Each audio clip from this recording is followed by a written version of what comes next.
Znate ono kao vas neko toliko terira da vam dođe da mu polupate facu i bacite ga u neku reku, ok, ne mi treba da idete baš toliko daleko, a razumete suštinu uglavnom. E pa, ove anime karakteri su nadmašili sve te ljude koji vas nerviraju, ali znate šta najjače kod toga? Ove anime nikog ne možete da bacite u reku, jer ne postoje. S korakom dalje od prljavih poslova, 2 prsta gore za onog što sumnja, 1 prst gore jer pušita kurac. Ja sam ovde rap gang Naruto, planeta vi ste mi Pluto, magla pada pa vidiš mutno, Naruto. Ja sam ovde rap gang Naruto, planeta vi ste mi. I pozdrav ljudi, sa vama je Rajo, dobrodošli u novi klip. Prije početka klipa želim se da pozdravim ove ljude ovdje koji sam zapratili na Instagramu, kao i ove ljude ovdje koji su napisali komentar sa hashtagom Team Rale. Ako vi želite pozdrav, samo je foto na Instagramu I am Rale ili napišite neki komentar sa hashtagom Team Rale. I gdje ste me ljudi, šta ima kod vas? Evo ga na kako ću to klip da uradim danas i pravio sam čak da je počeo sneg da pada. Što je čudno jer od posljednje vreme sneg obično kreće tek u februaru. Evo, baš sam bio, Rajo, skreći sa teme klipa. A da jebi ga. Kako se ne bih odužio, počet ću sa listom, ajde lupite taj like na ovom klipu i naravno ostavite subscribe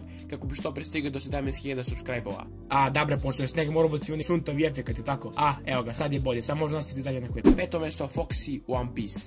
Ono što prvo možete primetiti kod njega je veoma čudan nos, kao i to da je veoma čudno građen. Mislim, pogledajte ga, građen je kao neka piramida. A sad ozbiljno, ovaj lik je jedan od najiritnatijih u celom One Piece-u i anime svetu uopšteno. On je kapetan Foxy pirata i jedan od glavnih antagonista u Long Ring Long Land arku. Foxy je varalica ili ti trickster, koji je učestvovao u Davy Back Fight. To je bilo takmičenje između piratskih posada, gdje pobednički tim može ukrasti članove posade iz ekipe koja je izgubila. I baš tako, većina posade je pripadala njemu, tako da već vidimo da je on čak i članove posade ukrao. Chichi, Dragon Ball Series. Mislim, kako ovaj karakter ne nervira, on stvarno nema duše. Ono što me najviše nervira kod nje je definitivno njena arogantnost i posticanje njenog sina Gohana da ne bude borac, već da uči školu, iako on to nije želeo. Ona je bila ćerka Ox Kinga, od koga je naučila borilačke veštine. Minoru Mineta, Boku no Hero Academia. Ne znam zašto, ali čim sam video ovog lika u animeu, je počeo da me jako nervira. I pre nego što je izgovorio i jednu rečenicu. Pored toga što ima poprilično beskorisnu moć, ovaj karakter me nervira po njegovom ponašanju u stilu da je uvijek sve izgubljeno. Veoma lako se uspanič u bilo kakvim težim momentima i to me uvijek iznervira. Asuna Sword Art Online. Sigurno sam da ću zbog ovoga dobiti dosta hejta, ali ja bih ga ne mogu protiv toga, zbog toga što mi je Asuna poprilično iritantna. Uvijek postavlja previše glupo pitanja Kiritu koji idu na živce. Na početku je priznajem bila dobar. Vidjeli su se te velike veštine komandovanja, borbe i inteligencije, ali kasnije je postao haos. Excalibur Solitaire.